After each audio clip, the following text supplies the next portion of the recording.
man there trying to stop Drogba getting himself into further trouble. Oh, it's not a bad ball for Pele on the right side.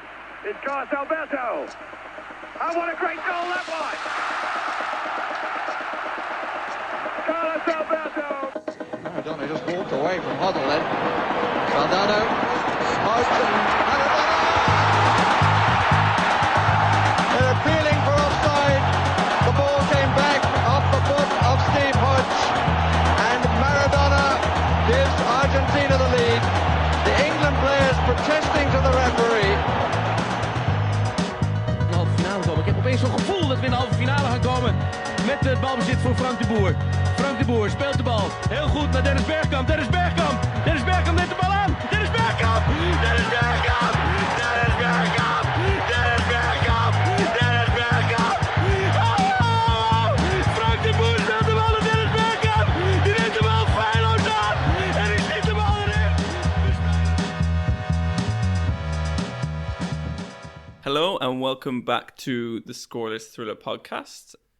We're delighted to be joining you today to talk about one of the most heartbreaking moments of my childhood, which has molded me into the bitter, angry person that I am today. The 2006 Champions League final between Arsenal and Barcelona. We're delighted to be back, joined again by, I was going to say back by popular demand. Well, there must back again. Yeah, there must have been someone. I don't have access to the email of the Scoreless Thriller, but I've heard it's been hopping. I've heard the servers. You know, it's like the server station in Dublin somewhere, and it's frying. Give us more, Jack. Brilliant tactical insights. So I'd just like to say at this moment to say thank you to the fans. It's without them I wouldn't be here. And back again, Colin. When was the last time you were here? Was it when you finished last on the Christmas quiz, or was it? No, I don't remember that. I do not recall. Yes, I think it was the Christmas quiz. Did you finish last on the Christmas quiz? I think it may have been me, yes. I think I did. I may have come below Rob. It was an embarrassing moment in my life. It was the highlight of Rob's year was that he overtook Colvin. In the final stretch. Exactly. But happy to be here. Colvin, you are an Arsenal fan, but you weren't an Arsenal fan at this point. Do you want to explain that? Yeah. At that age, what was I, 10 or 11? I think I only had one team. I supported only Celtic. But I think, like all Scots of the modern era, once our league started getting a bit less high quality, we all pick up an English team to kind of... You're welcome. I mean, actually... How many things have England done for Scotland? Should we start talking about that on this podcast? No, that's okay. We can skip that bit. But yeah, so basically I moved to uni, sat in my sad little dorm room by myself watching Celtic games and realised that all my pals were out watching Arsenal at the pub. So I became an Arsenal fan. But that was in 2013, 2012. So this was 6 years before my Arsenal fandom. So yeah, I'd call you a glory hunter, but a really bad one. I kind of missed the whole I feel glory. Like it's like somebody who became like a Barcelona fan like 2 years ago. Or Yeah. So can't be called a plastic. That's for sure. Yeah. All right, good. Yeah, I was going to say to kind of this, like I said before, it is one of the. I remember watching this when I think I was 11 at the time. And have you introduced the game? Yeah, Arsenal versus Barcelona 2006 Champions League final. Thanks, Jack. I don't know if you did. I did. I don't think you did. But thanks for letting me do it again. And Glad you're listening. I've had a few, to be fair. I'm just going to put this up front. That's a lie, actually. Yeah, I do remember being very upset. And when I was thinking about it, I made an unexhaustive list of sporting matches which have made me cry during my lifetime. How long is this list? Do you want me to go through the list? Yeah, I do. Has Henri made you cry multiple times? Sorry? Has Henri made you cry multiple times? No, actually, no, that's a good point. No, so the first one on the list was the Ireland versus Spain 2002 World Cup penalty shootout when Ireland got knocked out in the last 16 and Gaz Mendieta put the penalty straight down the middle. Mm-hmm. So that was the first. How do we cry? Yeah, it was a bit of a cry. I don't think it was very heavy. It was just sort of just like a... Yeah, can we after each of these, can we have a 1 to 10 of 10 being like weeping? Yeah. Probably about, let's put it on at like a 6. Substantial. Bad stubbed toe. Bad, yeah, but it's a bad one. Then next on the list is an under-6 football blitz where I was in goal and I let the ball run through my legs and one of my teammates shouted at me and it was very traumatic. And I was weep. Is that 10? No, that was not a 10, but that's probably about a 7 or an 8. Okay. Oh, wow. So that's like a teenage heartbreak. Yeah. But you were 6. I remember going home and being like, I never want to play football again. Never want to play football again. And how did that work out? I mean, to be fair, Alex, Just came back for more. if I could say anything to console you, you just shouldn't have made the mistake then. Yeah, exactly. Embarrassing. It was Humiliating. I'm in tears nearly, just from... Thanks, Jack. Anytime. Great to be here. I'll see you later. I was hoping for a little bit of free therapy, but I'll move on from that one. Nothing's free. The next one I have on my list is losing a rugby match 100-0. Ouch. Yeah, that was my first rugby match. I like that we've gone into sport here. This is good. That was No, it's cross dimensional. This. that was your first rugby match you ever played. Yeah, it was first match in secondary school. In secondary school. Yeah, Alex. yeah, It's like tag rugby, year 7, 100-0. yeah. Were you on your own? One man against. No. So and this is low on the crying-ometer because it was more like I would be embarrassed to cry in front of other people, you know, at that Welling age. up. Yeah, exactly. So it's just like a little bit of welling up and be like, oh. Yeah. Turn your back. Oh, there's I something in don't my eye. Yeah. Next on the list is actually like sort of happy tears, but also kind of just weird ones. So it was like being there when we wanted to see Hobie Cove Quinner win the first league title. Did you cry? Yes, but I think it was a combination of having way too many pints and it being very, very, very hot, and it was just a bad combination. What team is this? The women's team in Koo that we go watch sometimes when they won their first league title. To be fair, I saw you at the Champions League game. You were definitely, if it had gone well, I could have seen you in tears there as well. To be fair, you're quite a emotional Hobie Coo fan. I was a one man, just singing section. Yeah, it was, the others were very entertained. I think they would have paid you for your services. The next sporting match. Is this going to be the podcast? Yeah, we didn't prepare anything about Arsene versus Barcelona. Good, I've not studied. The next one is, so in the film Next Goal Wins, which is a documentary Doesn't count. about when American Samoa win their first ever competitive match. Yeah. There's a scene where it's been like these players who like were embarrassed and lost 31-0, and we had Nicky Salapu, the goalkeeper, on this podcast, and the scene where they win their first match against Tonga 2-1. Sometimes when I'm kind of just like bored and hungover, I just sort of like skip to that point in the movie and stick that one on, and it's just like the waterworks are flowing. So what number is that? This is number 5. No, but like on the cryometer. On the cryometer. Probably about 3 or 4, just like. Yeah, but it's like happy tears. It's like, this is the peak of the human spirit. What is man capable of? So a 9. Yeah, if I could 9. Yeah. And then the last one was on was this match. Was it? And what do you reckon? I mean, to be fair, you've done very well to dry your tears hold it on. together so far for the podcast. Just to come and record. So far. Yeah, I think this was probably about 7 or an 8. I was just like... Most I've ever cried was watching my 17-year-old, he would have been 17 at the time. I went to see one game of his local football team the entire season, and they won, and it meant that they won the league, and I cried my fucking eyes out. Can I swear? I remember this last time. Yes. I cried my absolute eyes out. Is he writing it down? He's like, Jack swore here, I cut this out. Is there any matches which have made you cry out of sadness, though? What about when England lost the Euro final? What about when England lost the World Cup semi-final? What about when England lost all of the games they've lost? What about when David Seaman was lobbed by Ronaldinho? Feel like I'm being ambushed. I now the reason the as before unknown reason as to why the hell I was invited back on after my last performance. What about when the Croatians knocked England out at the semi-finals of the World Cup? Yeah. Well, what about when Denmark beat? No, I'm just kidding. No, I'll have to come back to you on that one. I'm pretty I'm very stoic, as absolutely no one who has ever met me thinks. But I'm sure there are some. I'll think of some and come back to you later in the podcast. I can give you one, Alex. I was also a goalkeeper. Maybe this was under 10s. I was The backup. No excuse for crying. Basically an adult. Come on. I think I was the backup goalkeeper, but our first choice goalkeeper was also our best striker. So that's It's an how you know, Almunia situation. that's how you know you're under 10s. Yeah, valued. And then I played goalkeeper the whole game, and then they were allowed to sub me out for the penalties because we went to penalties, and they didn't. I was begging him, but so was the striker. The striker was also like, "I'm way better than him. Put me instead for the penalties." Aww. And I was like, "Yeah, put him in. Put him in." Come on, And back then yourself. Sporting psychology. No, I didn't care. I wanted to get it right out of those goals, and then let in every single one. But then my team missed every single penalty. So luckily, Well, that's all right. Yeah. Well, yeah, I mean, you can't take any blame for that. But it was a rough one. I think that's the only time I've cried at football. Oh no, I mean, yeah, I've definitely cried at football. It has.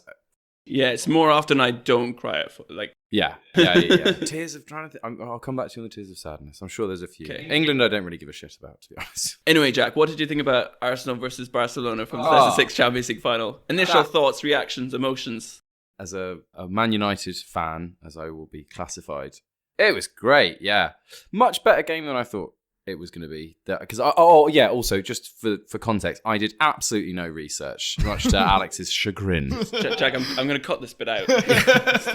This is I came in with this deliberately with no expectations. Didn't look at the goal. I knew vaguely that Arsenal scored first. Spoiler alert. But I forgot about the red card. I forgot about how late it got into the thing. I thought I was thoroughly enjoyed by that. I thoroughly enjoyed that game. Thought it was very entertaining.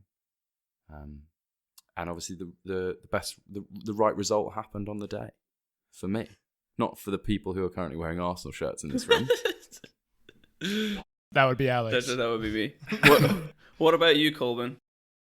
I don't know. I feel kind of funny. I was wondering if my current loyalties would kind of bleed into the past, but I don't think it affects me that much. I mean, I think I've watched some clips of Arsenal from before I became a fan, and I think the game against Man U to get the 50 games undefeated, I felt I felt the rage in the past tense, and then same with when Van Persie gets sent off for kicking the ball. I remember getting outraged at this, but this doesn't impact me that much. But I think also, yeah, a bit of spoilers. My favorite player of all time is Henrik Larsson, who has a very important role in... Yeah, he wasn't bad, was he? In tearing apart Arsenal towards the end. Well, I guess we'll get there, but I think it feels very bittersweet. That was kind of my take. But before we get into the match itself, as is tradition, we will move to the quiz. Jack, do you remember you had some less than complimentary words about the podcast last time you were on? Yeah. It was a fix. Do you want me to remind you of? No. It wasn't to do with the actual quiz. It was something to do with the overall sort of production value. Maybe if I can just remind you. Wow, the production levels are just mind blowing. Do you want to? Well, I say on there because you won't be able to tell because you got shitty speakers. Got you again. Said that the production. It's value. okay when I put it in post production. I'll put it in the actual. Right. Sorry. So as I can tell from that crystal clear playback. I've been very complimentary there. I don't really know what you're talking about. Yeah, you seem to be a little rude about the lack of a quiz jingle. So I've put some myself to work. So brilliant. Do you want to hear the quiz jingle? Wow, the production levels are just mind blowing. Wow, the production levels are just mind blowing. Wow, the production levels are just mind blowing. I've kept really quiet, but I'll tell you something. He went down in my estimation when he said that. We have not resorted to that. I'm sorry, you can sit there and look and play with all your silly machines as much as you like. Louis van Gaal's army! If I speak, I will be in trouble. We are in Champions League, man. Dilly din, dilly dong, come on. I deserve the yellow card because I was rude, but I was rude with an idiot.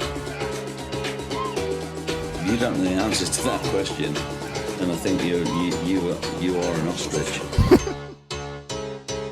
The Scorers Thriller podcast quiz. Quiz. I love it. Two things. One, bit long. And two, I'm just very glad that I continue to push you through constructive, sarcastic criticism. So you're welcome, world. Brilliant. I hope you appreciate that you've now been immortalized in the quiz jingle. Quingle. Love it. Thank you. I think the production value on that was mind-blowing, actually. Yeah. See you at the next the next half an hour intro to the quiz. It's a minute. 20 minutes are you just in... That's not a jingle. 20 minutes are you just in funny voices. 20 seconds just you. That is, great. Love it. All right, cool. Let's crack on with the main event. So these questions are mostly about Arsenal, but some kind of Barcelona ones thrown in. Oh no, I didn't actually think of any Barcelona research. I only researched Arsenal. It's all up here, mate. I don't need research. I'm still going to wipe the floor with you. I said this last time, and I got the floor wiped. But I was wiping the Alex floor. Shields is much more knowledgeable than me. He's a machine at this, and he can read Alex here like the back of his hand. All right. Are you done? Can we start? Yeah, we're ready. All right. Oh, is this recording? Question 1. What kind of shop did Frank Rijkaard open up when he retired? A, a fruit and veg shop. B, a lingerie store. C, an Amsterdam cafe. Or D, a pedicure salon. Oh. This is what I should have known was coming. Do you have any good ideas, Jack? Several. Related to this podcast? None. Do we both have answers? Yeah, I got your answers right here. Colvin? Yeah. Question number 2. What item did Cesc Fabregas allegedly throw at Sir Alex Ferguson after the match where United broke Arsenal's unbeaten streak? A, pizza. B, a copy of the Communist Manifesto. C, a match program. Or D, a banana.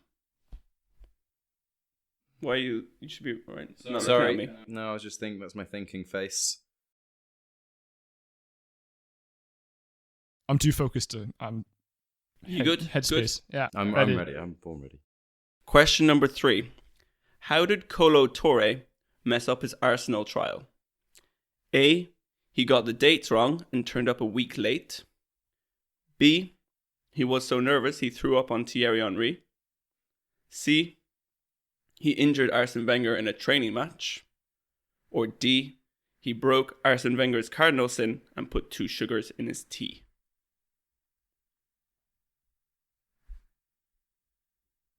Wenger was very strict about diets. Yeah, sure. It's on brand. Oh. Bit of clues coming in. Oops. Are you ready, Jack? Mate, don't you worry about me. If you think I'm ready, I'm ready. I can't emphasize to you how little I'm thinking about these. If you win, I'll make another. I'll make you another jingle. I'll make you a jingle too. Just a shorter one. Can we both win? Apparently, there's a time limit on jingles. Okay.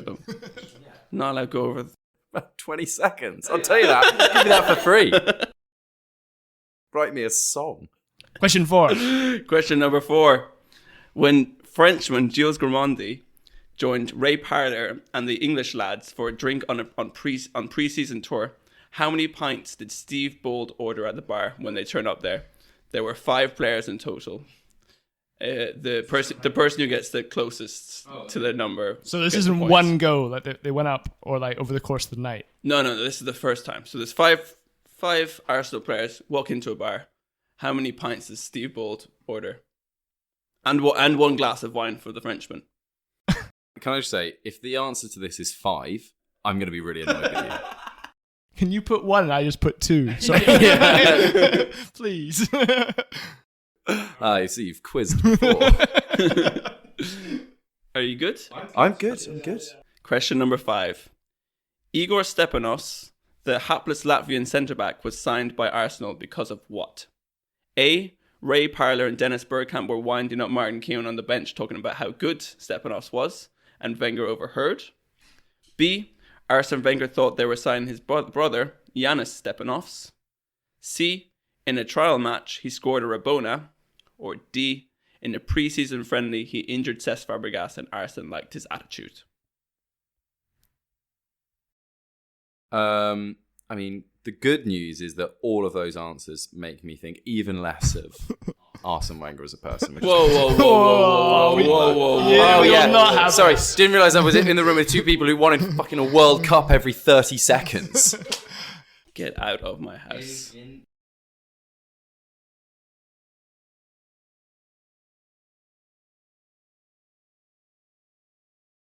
You can write E or F.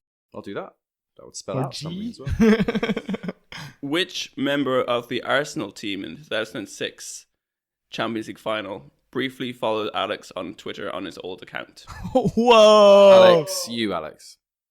The one and only. Okay, we're speaking in third person. So which Jack which understands. player? Which one of the players? Okay. Briefly. A. Ashley Cole, B. Sol Campbell, C. Emmanuel Aboué, or D. Manuel Almunia. Can I find out afterwards why it was brief, and can I guess why? I don't think it's particularly interesting why it was brief. Okay, I'll write my guess, and I'll say it when we do the answers. Are you happy? Yep, delighted. Question... Jack, standards here. Question number 7. Whilst on the phone, Ashley Cole... Sorry, I can't speak properly. Question number 7. Whilst on the phone, Ashley Cole once heard news that made him nearly crash his car. What was the news? A. His application to join Mars 1 had been rejected. B. Arsenal had only offered him $65,000 a week. C. England manager Fabio Capello informed him that he was needed back for a second training session that afternoon. Or D. Arsene Wenger had just signed Gail Clichy.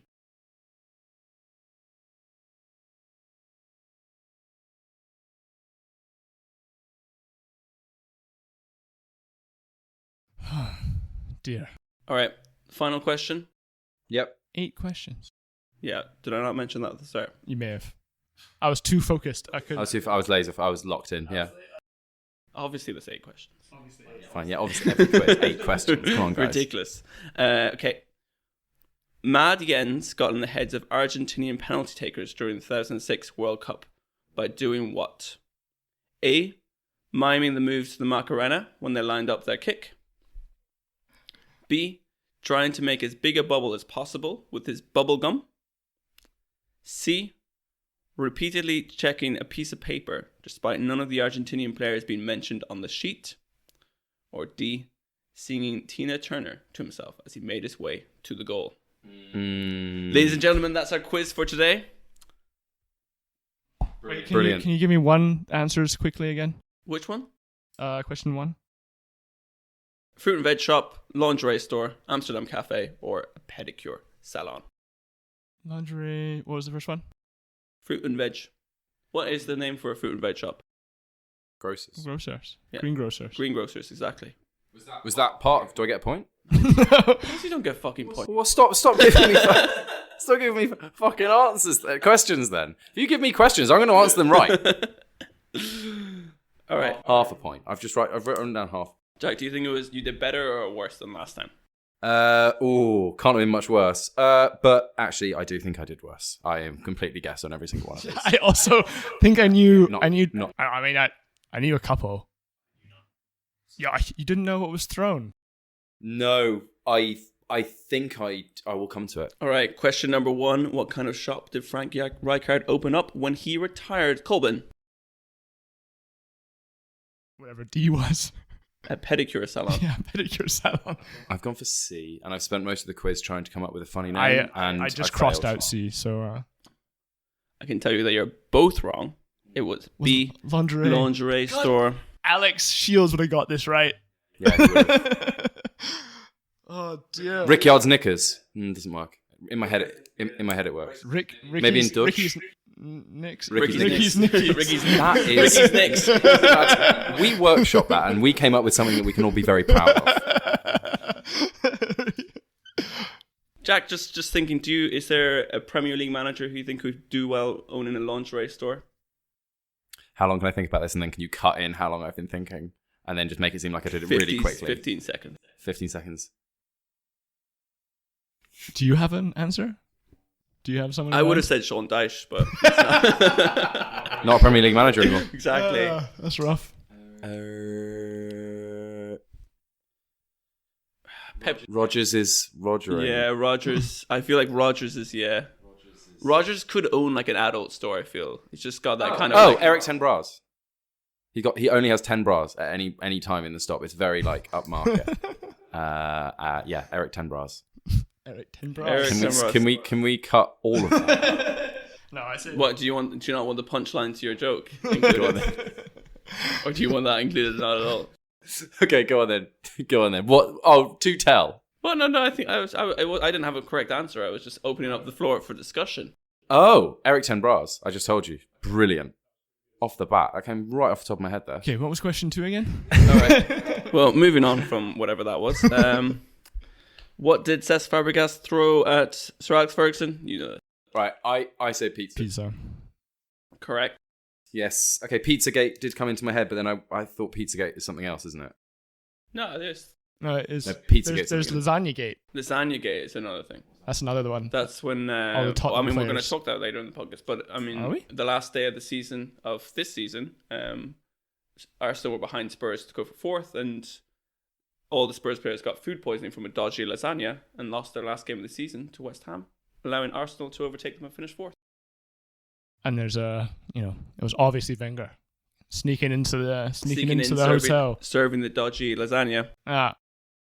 All right, who did I ask? I asked. You asked me.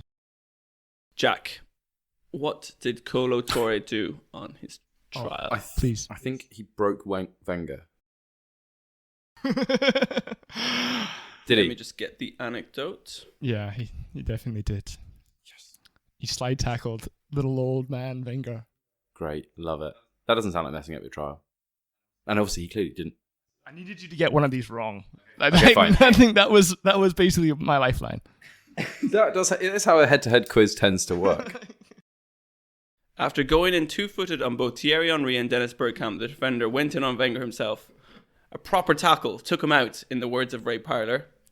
Wenger's had to limp off. He's gone to the medical room. Wenger's sitting there with a big ice pack on his ankle, and I felt sorry for Kolo. I said, "Boss, I don't think he meant to kick you like that." And he went, "I know he didn't mean it. I like his desire. We'll sign him tomorrow." Okay, so he did not mess up his trial. Actually, improved his chances. Jack, you're very competitive for somebody who's got one correct answer. So He's got two. Has he got two? Yeah, because he got Pizzagate. Keep up. I should get a minus point for talking about it. Yeah, exactly. First he insults my quote-unquote jingle, and then just spent weeks preparing. All right, next question. How many pints? I said 18. Okay. I feel very silly now. I said 203. And I was in my head, I was like, am I going under or over 200 here? 200 pints. Well, what would the point be of this quiz? I mean, I hope it's like 75. These people are millionaires. What does it mean to them? Yeah, but how many can you have on the table? I don't think you can fit 200 pints in a pub. Yeah, but they wouldn't do it necessarily to drink it. They'd do it sort of as a status symbol to impress their friends. These were proper football men. How many pints? Is it like 40 or something? Okay. Is the answer 5? I'm walking out. 35 pints. 35, yeah. 35 pints I'll and a take glass that. and a glass of wine for the Frenchman. I've ordered more than 35 pints for 5 Easy people. peasy. But that's because I'm such a blood. No, you have not. Carry on. In one go. 35 pints. No. This is a very weird flex. No, yeah, it's a weird flex. My cirrhosis treatment starts I think tomorrow. I've ordered 2 pints at once. I think that's my peak. Not around, obviously, apart from around. Steady. Calm down. All right, Jack, up to you. What did the Latvian get up to? How did he get signed by Arsenal? I said D, which, as you very well know, is... Which answer? Neither of us can remember. Is injuring Cesc Fabregas? Injuring Cesc Fabregas. I thought that was... In a pre-season friendly. Yeah. Is that correct? No, I haven't said what's correct. Okay, because I was worried. That sounded too much like the Kolo Touré thing, so I put C, which was the Rabona. We both wrong. You were both wrong. Correct answer was A, Ray Parlour and Dennis Bergkamp were trying to wind up Martin Keown on the bench, and Ray Parlour, and they were trying to get Martin Keown to bite. So they were going every time like Stepanos would make a pass, like, oh, what a player, what a pass, and they were trying to get him, and Martin Keown didn't bite until second half, and then Bergkamp said like Stepanos made like a terrible pass. It was like, oh, what a pass, what a player, and then Keown got pissed off and jumped up, and they signed Stepanos. Wenger is clearly a more. And apparently in the game where Arsenal lost 6-1 to Man United and they were losing 5-0 at halftime and Stepanos played, Dwight York said to Ray Parlour, "Was like, where did you get that centre back?" At halftime as they're going down the tunnel, and Ray Parlour was like, "Don't fucking know me." I think you know all too well. So. I should have gone for the more outrageous ones. All right, what are the scores so far? Oh, I'm very I've got far 3. behind. 2.5. No, 2. I'm not having this. Colvin's very certain. He wants his win. This is the only time I've ever been in the lead. All right, what about the Twitter question? I said Amunia, D. I said B, Campbell, I believe. The correct answer was C, Emmanuel Aboué. Now, can I guess why you lost the follow? I wrote that you DM'd them asking for a pint, DM'd them asking if they wanted to be, quote, proper friends, or DM them just to give them advice about their technique. That's what I've gone for. A, B, or C. No. Correct answer was all 3 in very long message, longer than one of Alex's jingles, with no punctuation, all capital letters. And the true answer? I think the true answer is he made a joke and I replied to it, and then I think he went to actually like it, but he accidentally followed me, and then it was very quickly gone. That's it. You should have led with that. That's your claim to fame. That was the moment. All right. Why did Ashley Cole almost crash his car? The money thing. I said money. Yeah, that one's a bit obvious. Yeah, Cashley Cole. He wanted 75k a week, and they were only offering him 65. Absolutely ridiculous. Game's gone. So a certain someone to my right, who is Jack, has to get this next one right. Can still tie. Ooh, the last question. And I don't even remember what it is. It's about Mad Jens. Oh yeah, that's right. Just left the recording studio for a second. I'm back. Ever the professional, Jack. Let's go. All right. What did Mad Jens get up to, Jack? Can you remind me what C is? Oh yeah, I was just checking the piece of paper as a cheat sheet, but there was none of the Argentinian takers were on the list. I put C, then I rubbed it out and put B, but I feel like it was probably C. But I have to stick with B. That's what's on the paper. Correct answer was C. Yes! I knew it. Game. So is there a tie break? No. I knew it. Undefeated in this podcast recording. Colvin, you must be gutted. Yeah, you had the moment to get it. You did say at one point you said you'd never been ahead at that stage. I had never been ahead of that stage, and I put C as well. I just thought you would like the imagery of blowing bubblegum or something. I just thought it would seem more outrageous. Yeah. Pressure makes diamonds, and also those weird deep sea fish things. You're talking a big talk for just coming in a draw here. Yeah. Maybe next time you'll win. Yeah. One step up. Well, I'm moving up, aren't I? I feel like our guardian angel, Alex Shields, is looking down on us with disappointment. Yeah, just shame. So there is this story that when I was looking into this, that it was some BT thing, and Rio Ferdinand was talking about how Sir Alex Ferguson was this school teacher, you'd hear him just go shout down the hallway, Ferdinand, and then he'd sort of follow him like an old school headmaster and stuff. And this is a story before a Newcastle game that they're on the team bus, and Ferguson walks along and sort of slaps Ferdinand on the head. It's like, Bellamy's been talking about you, how he's going to destroy you today. And Ferdinand's like, what the fuck, man? I'm a grown adult. Don't slap me on the head. Yeah. But anyway, so then and then Ferdinand has a great game because he's kind of being motivated by this crazy schoolmaster and stuff like this. And then they go in on the panel thing, and they ask so Martin Keown, was Arsene Wenger like that? How did he get people to get motivated? And he's like, This one time before a game, before we arrived at the stadium, in the team bus, we were just listening to Simply the Best by Tina Turner. Really? Arsene Wenger, it's in this podcast. It's just been revealed as it's just a hat. No, he's not. No, he's a kidding? genius. He's a genius of positive psychology. Come on. He allowed for so much creativity and just free-spiritedness. And Tina Turner. Yeah. Tina turned it up. Also, before I forget it, there was another story which I was thinking of earlier about the Mad Jens thing. So, apparently in preseason, this young Irish goalkeeper was like a youth player, Graham Stack, and they were doing all these sort of like tests for like speed and sort of like press ups and stuff like this. And obviously, like Jens Lehmann was like quite an old guy at this stage, so they did like maybe like a 50 or 100 meter sprint, and obviously Graham Stack was way faster than him, and so he's was way faster than him, and as he's like running so far ahead, he sort of like turns around and starts running backwards. And the ultimate. Jens sort of gets him up against the wall and just like, don't ever like do that, embarrass me again. Well, he embarrasses himself in this game, doesn't he? Spoilers. Wait, and what a segue. Yeah, so a segue into the Champions League final.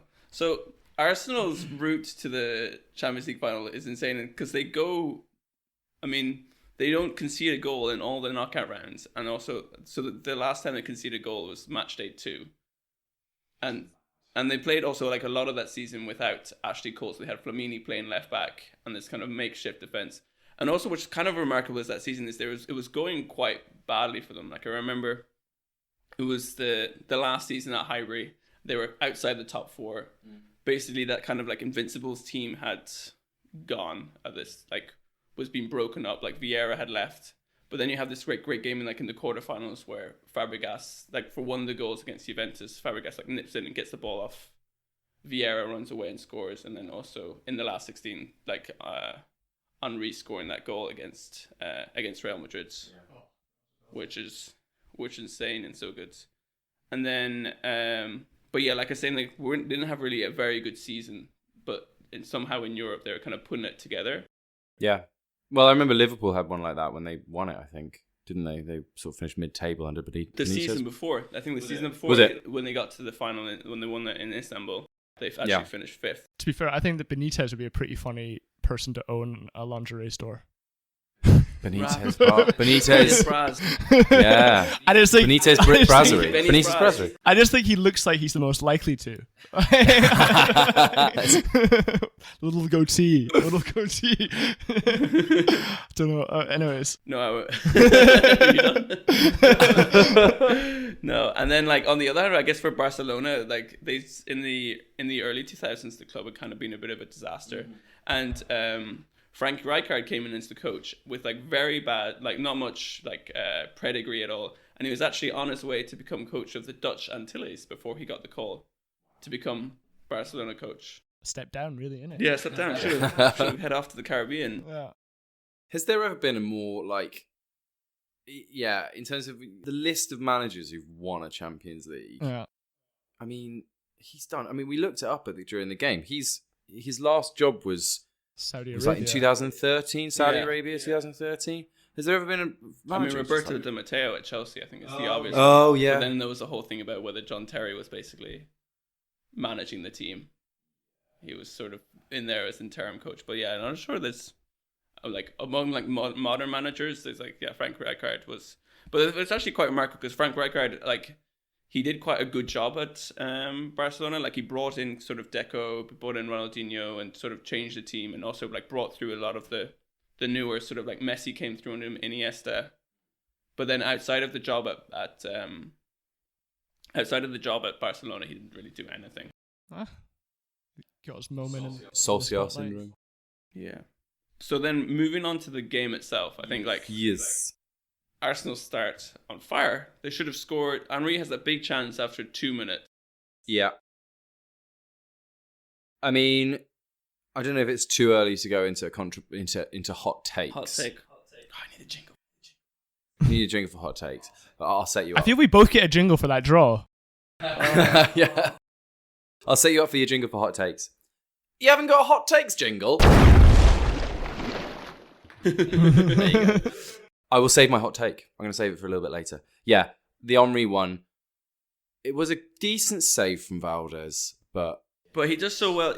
Yeah, he does well to win it. It's like kind of like a toe poke to bring it down. Low cross, he sort of gets a touch right in front of Marquez, I think, and then. But the shot is just it is like very easy for Valdez to save. It was straight at him. He rushed out really well, but that's sort of what keepers are meant to do. Spoiler alert for the first first Barcelona goal. It was a good touch from Henry. But the first half Arsenal are pretty, first 20 minutes up until the incident. Yeah, I'd say it sort of evened itself out. Arsenal did start really well first and 10 done well, but then I think the game had gotten into a rhythm, and I think that Barcelona had it under control when obviously 20 minutes. Yeah, I mean, with absolutely insanely really good ball by Ronaldinho, which sets Edu through, and Edu is just so fast. And then Lehmann, I mean, can you blame Lehmann for the red card? I mean, because he does come kind of screaming out of the goal, and he's never going to get there first. He does leave the hand hanging a bit. I think he's totally missed it in such an obvious way that it's hard. He's going fast, but he's nowhere near it, and he leaves the hand. The whole thing happens so fast. I think you're both being incredibly kind. It was a stupid bit of goalkeeping. He grabs his ankle. Yeah. He wraps his hand around the guy's ankle. No, but I think he knows. You see the game you want to see. That's exactly. Yeah. Sorry, it's the only person who can see this without unbiased. Wasn't even a panel. I think it makes sense to come out for it at that point. I think it's worth the risk. It's just not the I mean, less reckless. Clearly wasn't. It was clearly a complete and utter error. But I think he definitely would have conceded the. Yeah, that's what I'm just saying. If you don't do the foul, it's worth coming out then, because you're almost certainly going to concede it afterwards. Sure. I mean, it's interesting that. What did you think of what actually happened? So basically, the ball went into the back of the net, and then I thought it was odd because I think I have seen incidents like that before. And the referee didn't give the goal, where the ref is just sort of played on and they've just given the goal. Yeah. And then maybe I think they're in the rules maybe you can bring down the red card to a yellow or something. But well, maybe that's got a new rule. Maybe the referee must have blown. But also, right now with the rules you don't have the double jeopardy. But even with the modern rules, where if it had been in the box, then he wouldn't be red carded because you don't get the double penalty. But I think outside the box, you would still because that's not double jeopardy. But I would be very interested to hear the rationale behind it, right? Because it's we kind of talked about it, how if you're Barcelona in that moment, I think me and Alex both thought that you probably would, considering the way the game pans out, they don't score for a long time afterwards. But I think at that time, you probably would take the red card over the goal. I think I would always want the goal. Yeah. Goals are the most important thing in football. But more important, the red card, it changes the dynamic of a game. How many times have you seen squirty little 1-0 wins, which, to be fair, very nearly happened. To be fair, I mean, if you ask Arsenal after 75 minutes, whatever it is, and winning 1-0, they would have been happy. Winning 1-0, actually giving away, getting quite regular chances because Barcelona would just start panicking. So they just bring on, we'll get into it, but they literally just bring on all the forwards. So they're no. Yeah. But and also then after that, sorry, I've got on my notes on my phone. You were saying that Perez did not look happy. Would you have taken Perez off? Perez got taken off for Almunia. Yeah, he looked raging. But the thing is, who did he take off? It made sense to take him off because he was kind of getting on a bit at this stage. And what you do see in this game is Kleb and Ljungberg especially Ljungberg are unbelievable. I think Ljungberg is full of just energy. Insane energy and speed. But so I'll just see what because obviously Perez is very pissed off that he gets taken off and pissed off Perez. Pop. But who would he be annoyed at? I think he'd look around the pitch and he'd probably be annoyed at it. Why are you leaving a 19-year-old on the pitch and not me? Fabregas. Yeah, but Fabregas was. But I know Fabregas is amazing, but I guess. I mean, I'm just gonna read what maybe he was just angry with Jens. Yeah. No, he was angry with Wenger though. He was angry with Wenger. Yeah, he says this is a more recent interview. He says, At no point did I think I'd be the one coming off. I didn't even look at Arsene. For me, he was going to take off Kleb or my friend Fabregas because I could help an attack and I had that very good technical relationship with Henry. It's not arrogance. So I'm there, calm, super confident, and TT tells me I'm the one coming off. What? And I see the number 7 on the board. It's awful. I pass in front of the manager. We don't look at each other. I go sit down, very annoyed. I wait for it to calm down, and then I tell myself what I want is for us to win. 2 days after when I told him I was leaving, basically, it triggered my exit. Whoa. Sorry, that's confirmed. Wow. I mean... Where did he go again? I forget. He went to Villarreal next. Yeah. I see his point. I mean, like, the pinnacle of your life. I think it's also different because he's kind of was, like... getting on in years, right? So he's probably not going to get the opportunity to play in a Champions League final. Yeah, I could see why you'd want to take off Fabregas. He's 19. He's amazing. He'll get his chance later. Maybe Perez has said that thing about the Henry link up because he's trying to justify in retrospect. And this is my hot take. If you could just insert the hot take jingle now. I think it might be getting a bit bored of it now because they've heard it twice. also it's 2 minutes long. We're entering into our 3 of the podcast now. Henry had an absolute shocker. Oh, this is hot take. An appalling game. And Perez is clearly gone, well, in retrospect, what suits my argument here? I could have linked up with Henry. I could have made him better. Having said that, Henry did have... the reason that Henry had such a terrible game, not to finish my hot take, it's very spicy, just stand back. The reason that Henry had such a bad game is that he did have a lot of chances to get shots on target and to get goals. I think he probably did have enough link-up play. So Perez is wrong. Henry was terrible in that game. And Henry is my favourite non-Man United player ever in the Premier League. I don't think he was that bad. I don't think Henry was terrible, though. Those 2 big chances which you should have scored. Well, he should have scored one of them. But, I mean, he was still causing Barcelona absolute. Like, so much. He was on his own for so long. Like, up front in his own. No one near him for ages. And he was still terrorising them at moments. At moments. But the one time that he terrorised them the most was in the second half. Arsenal 1-0 up. He nutmegs Puyol and then he goes past someone else. And then just a very, very tame shot. And the thing is that he was so tired for the second half of that game that he was completely ineffectual. And when he did get the chance, and I'll give you that he got lots of time on the ball and he did get himself into the positions. But also, as we sort of said, Barcelona were throwing players forward, weren't really very organised in defence or very structured in defence. But there was kind of this idea at the time that Henry was kind of a little bit of, which I don't think is true, but it was kind of like one of the kind of narrative things where he was kind of a flat track bully in that he didn't do it in the big games. But I mean, he did. Well, okay, so let's go through the 2 big ones that he lost. So we talked about it in the second minute. Yeah. I mean, a good touch. Yeah. But he makes that chance himself, though. Yeah, it's not like he squanders something like that's on a plate for him. The second one is. It's not like it's not on a plate. Yeah. You can make your chance to get an open goal and then miss the open goal, and then that's still a bad miss. And I would say for the second one, I think you sometimes see those ones go in because sometimes players go for those shots right by the because it's hardest to get. Because if the keeper doesn't get down in time, then it just slots between their elbow and their hip, right? So, but it was a little bit tame for that. It was so tame, and I think you could hear it in the commentary. The cadence of the commentary was going into the sort of Clive Tilsley went into, I'm going to do my bit of commentary where Henry's about to score. Yeah. When he's in that position, it's like, and here's Henry. He's just side-footed the ball very gently into Victor Valdez. Yeah, it's not as if Valdez has had to do a brilliant save or anything. That's true. True. Yeah. Colvin, what do you think about the vicious foul which took out Aboué and which led to Arsenal's first goal? So yeah, only goal. I would say before that, I would like to compliment a different tackle, which was Ashley Cole had a lovely tackle in the 8th minute. I thought Ashley Cole had a great game. Ashley Cole was very, very good. He took some risky sliding tackles and they all paid off. Yeah. But yes, he was probably the best Arsenal defender, I think. Yeah, I would say so. Oh yeah, I mean they all played well. The Arsenal defenders. I would say that played their part.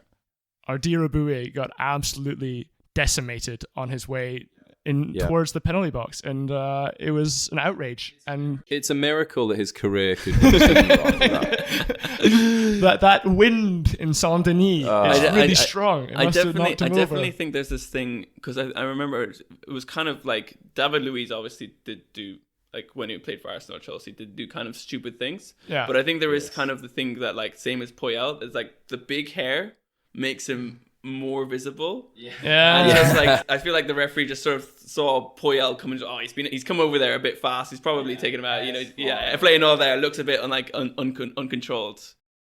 Yeah, I know what you mean. But I mean, it was an incredible dive. And the commentators didn't even pick it up at the time. They had to. It was the ITV halftime show. The commentators at the time were just sort of like, "Oh, and Poyal's coming a bit strongly." It's like, they missed him by about 2 meters. Do you agree that if VAR was at this game, it wouldn't have been come into effect because there was no. They wouldn't have done it for that. So, but I was just thinking that maybe during this period, because there's no VAR, like you can get away with more things. But I guess in that context, it wouldn't have mattered anyways.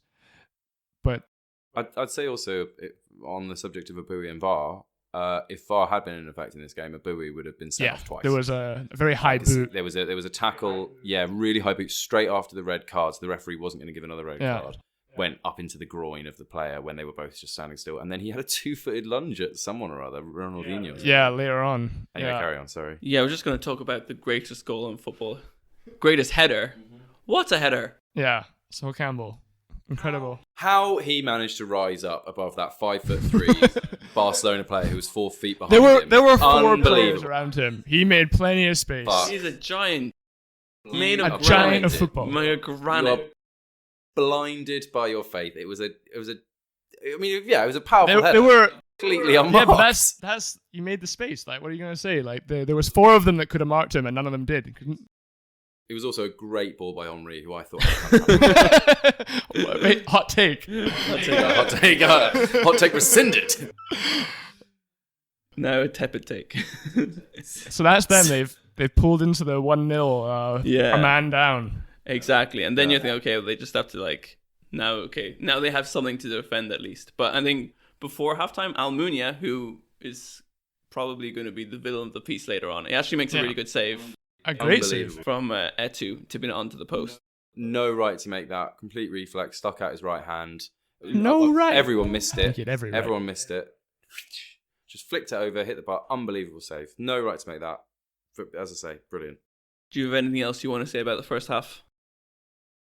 Yes. Colin, it was just that Jens Lehmann they said he was the first man to be sent off in a European final. I thought that was a pretty damning situation.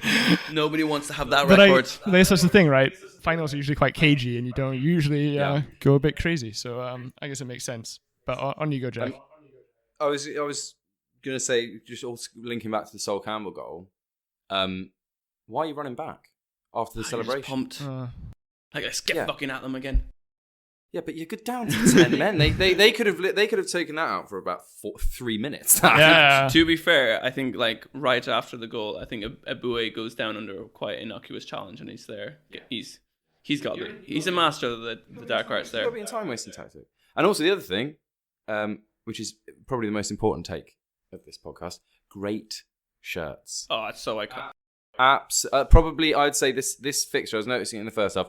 This might be the best sport shirt fixture of all time. Oh, yellow versus the. I think that classic. I mean, that Arsenal in terms of iconicness, iconicity as it's not called. The Arsenal away kit 2006, the yellow with the central Arsenal badge, and then just obviously the Barcelona kit with just before they had Qatar all over it. That's good aesthetics. I would argue, although it wouldn't work for this game, I'd argue that burgundy kit of Arsenal's from the same year was an even more iconic kit. I don't know, but I agree. The yellow one is lovely.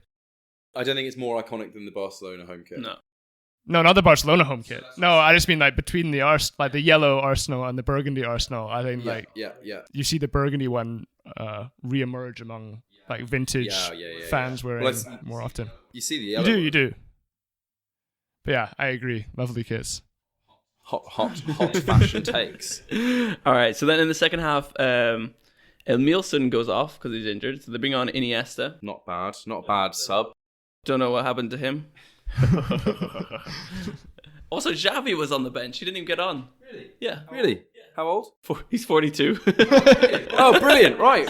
Also, who got left on the Arsenal bench? Like, can you tell me the bench? All right, I can tell you the Arsenal substitutes who were unused were Philippe Senderos, Gail Clichy, Dennis Bergkamp. Oh, they needed the Iceman, and Robin van Persie. Yeah, exactly. I just remembered because I was like, I saw him at the beginning. I'm like, did they not? Like when they went the second goal down, were they already out of all their subs? I can't remember. Well, they bring on Reyes when they go 2-1 down. Okay, they bring on Reyes. Okay. Well, they also made another sub. If we're going to talk about subs, there was also another sub at 1-0. It was. Sorry.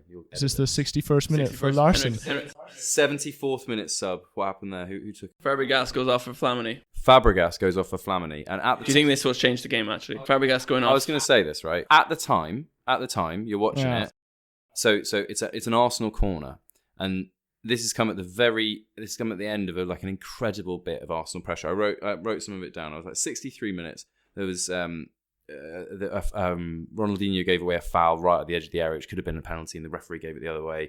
Then Ronaldinho had a miss kick, and then Arsene had a couple of counters. I think this is when Henry had the miss. It was a good save from Valdez. Is the chance for Henry, the big one. Yeah, the one that we were talking about earlier, the scuff. And then Henry wins a corner in the 74th minute. Fabregas gets taken off. Henry, the camera cuts to him. He's crouched over the ball, gasping for air. He is not able to run. Yeah, he is goosed. But you can't take off on. Yes, you can. It is the Champions League final. You are paid to make that decision. If you've got a player, you got your captain who is lying on the floor, practically unable to stand, let alone walk. Excuse me. If you got your players to be able to do that. If you were Arsene Wenger, the hack that is Arsene Wenger, you do take. That's not a hot take. That's a cold take. You're not calling Arsene Wenger a hack. I just have. I do agree. I agree that decision taking off Fabregas, a 19-year-old, he could run. Henry should have been taken off. No, you can't take off Henry. He's your best player. He was dead. But in that moment, but after that he goes again. He does. He just doesn't get anywhere near the ball. Okay, well, what happens a minute later after these subs? These brilliant subs by the genius mind that is Arsene Wenger. I would like to talk about a different sub. The wonderful one and only Henrik Larsson comes on at the 61st minute. 61st minute, yeah. Beautiful. He's not got his lovely dreads anymore. And I can tell you, I think the first FIFA game I ever had, I think it was 2003 or maybe 4. And my character, because you could design your own player, right? My guy was probably like a 6'7" striker called Colby McPhail.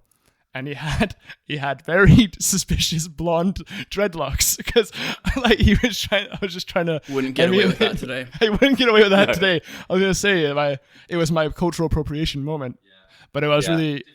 But he was and I put him in the Arsenal teams to go up front with Larsson, and they were an incredible pairing.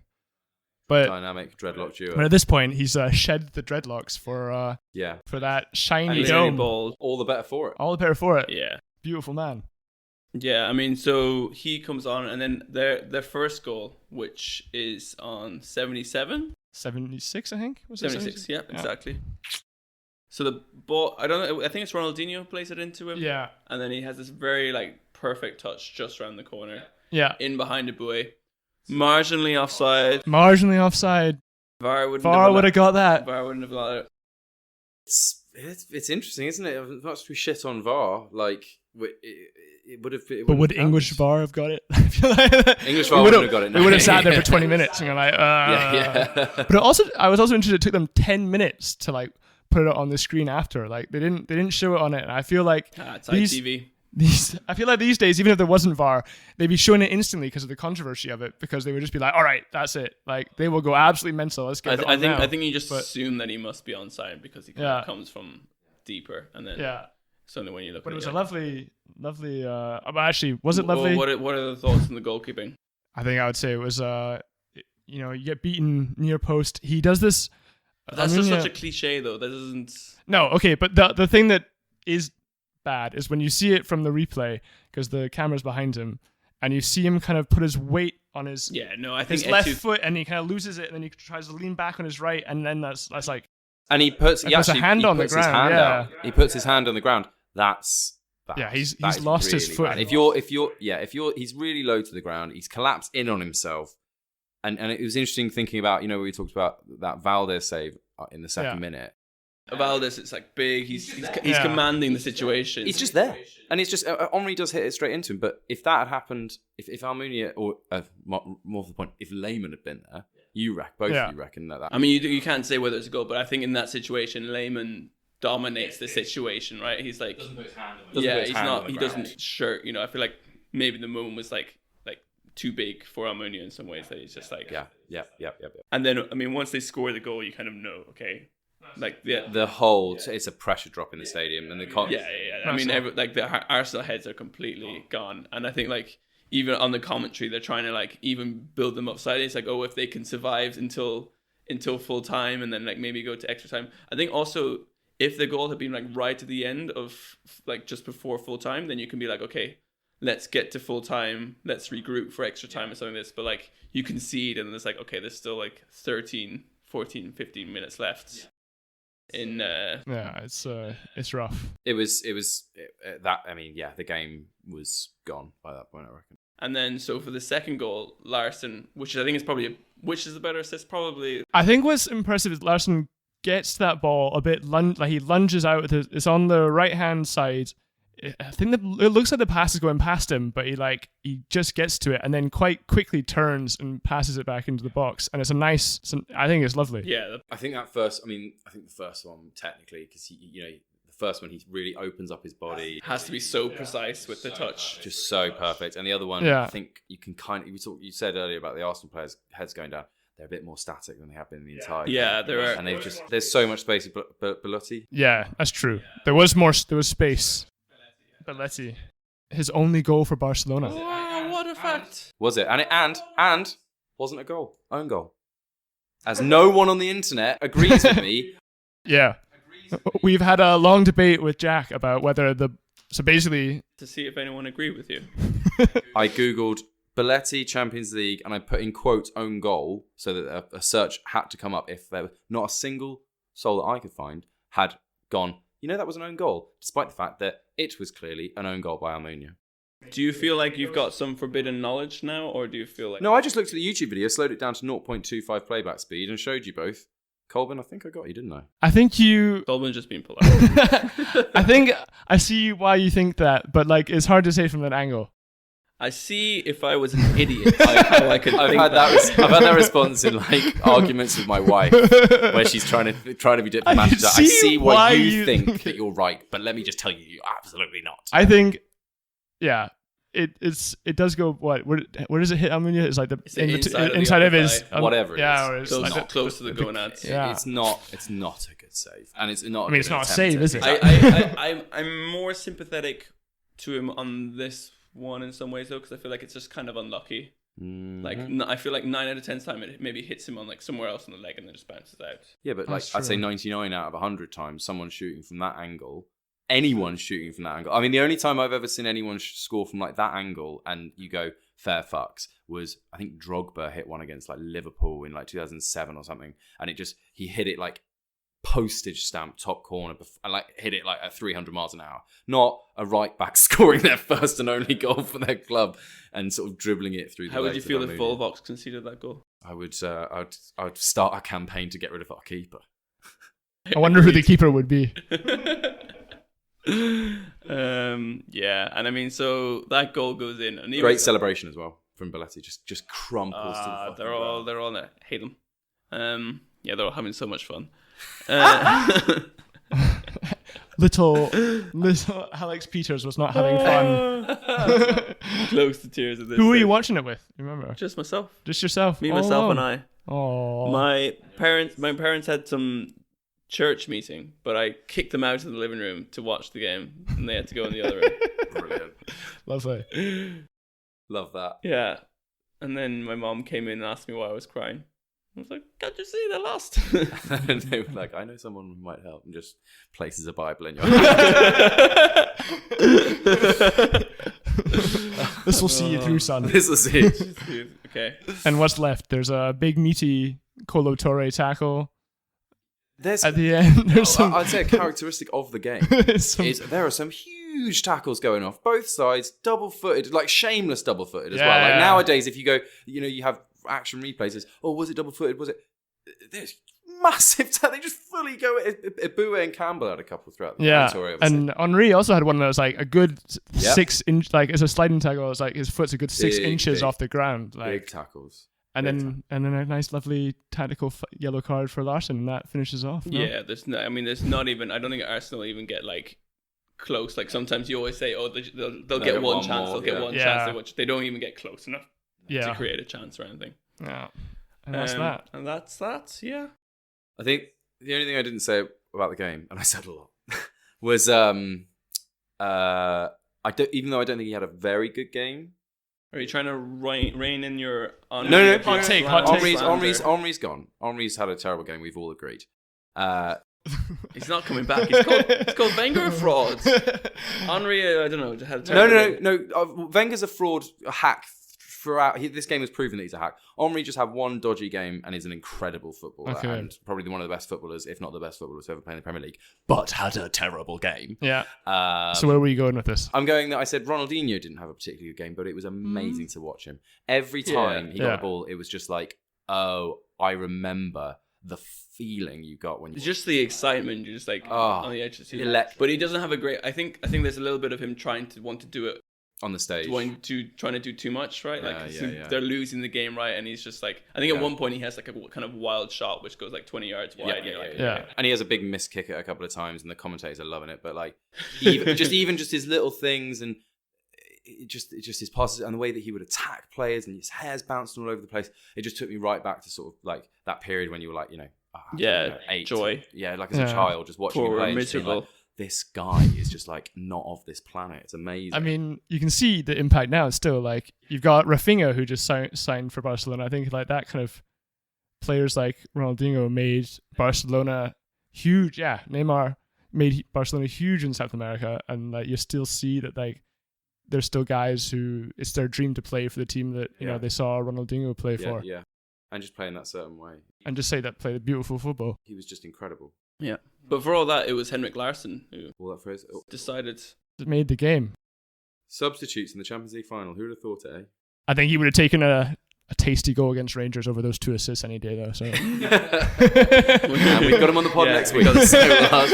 On a dark, dreary which went more, Sunday. your 8th Scottish Cup or the Champions League? I don't know, mate. I don't know. Yeah, I guess the big question, what would have happened differently if Arsenal had won that game? They would have had a Champions League trophy. Well, that would have been very different from what's happened. But do you think the sort of real life? No, just to say, because Arsenal haven't had a Champions League. You know that, right? Have you got? You want to look it up? Let's can you mute him? Moving on from this idiot to my left. But this was the last season of Highbury, right? Yeah, it was.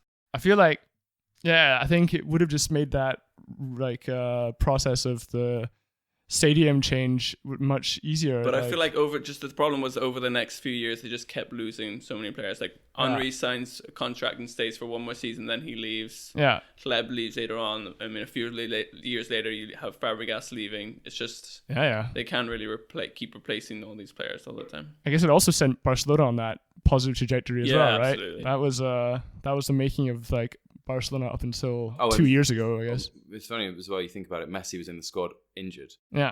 So this presumably was the start of they must have won 2 in the next. Well, they were 08 and then both against United, wasn't it? Do you remember those? Do you remember those games, Jack? Yeah, I do actually.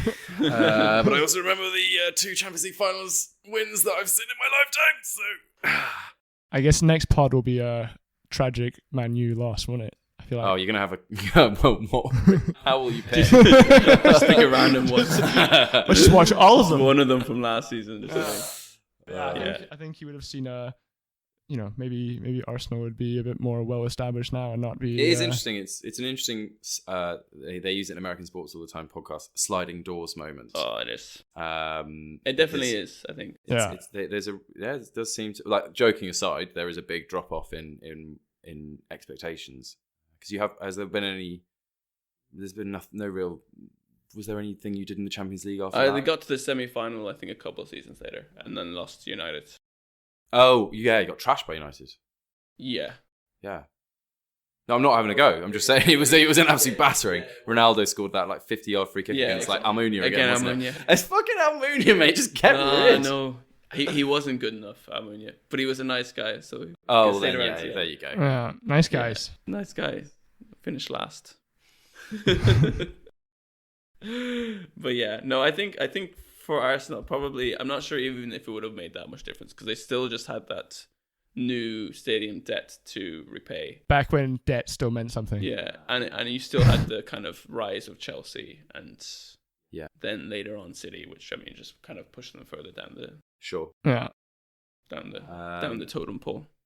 Yeah, it would have been but yeah, then it almost makes it worse. Then it could have been at least just something to sort of hang your hat on and be like, well, yeah, at least Wenger's never won the Champions League. I mean, because he's a hack. I mean, there's been plenty of FA Cups and whatnot since then. It's okay. A couple of Community Shields in there as well. Yeah. Did you know Arsenal, with this defeat, became the first English club and third overall to have been a runner-up in all 3 major European competitions? Wow. Champions League, UEFA Cup, and the Cup Winners' Cup. They've also been runner-up in the modern Europa League as well, right? Yeah. Yeah. Oh, brilliant. So Chelsea. you've just updated that statistic. Yeah, but UEFA Cup, Europa League. Yeah, I know. I'm just saying, tomato. But of course. I just mean, need even in the Conference League, the modern to add to that iteration. Well, I've got to thank you for a fantastic evening of Schadenfreude. I've much needed it after some pretty a couple of terrible seasons for Man United over the last 7 years. Hot take: Arsenal come above Man U this season. It's not really a hot take. I think it's relatively hot take. No, probably not. No, it's not a hot take at all. It's just true. Anyways, with that note. On that note, maybe. All right, Colin, do you have anything else you want to add to the Champions League final of 2006 before we put it in the dustbin of history? No, I can just say I was glad I wasn't an Arsenal fan at the time. I think I wouldn't have taken it well. Mm-hmm. And I'm glad to have finally seen it. Do you think you would have cried? Yeah, probably. I mean, yeah, maybe. Yeah. Do you have any crying sporting moments? Plenty that I've played in. I think probably my most embarrassing one was when I was playing cricket and I tried to sweep a shot and the ball hit me on the knee. My bat flew out of my hand, hit my own stumps. I couldn't walk and I started crying. 10 out of 10 snotty tears crying. Was it a golden duck? No, but it was more humiliating than that. Adults had to come and pick me up and take me off the ground. 10 out of 10 snotty crying, hysterical at this rate, going, it's not out because the bat wasn't in my hand. The bat was in my hand. Is that true? No, I don't know anything about not cricket. true at all. I think I might have been pubescent. Okay.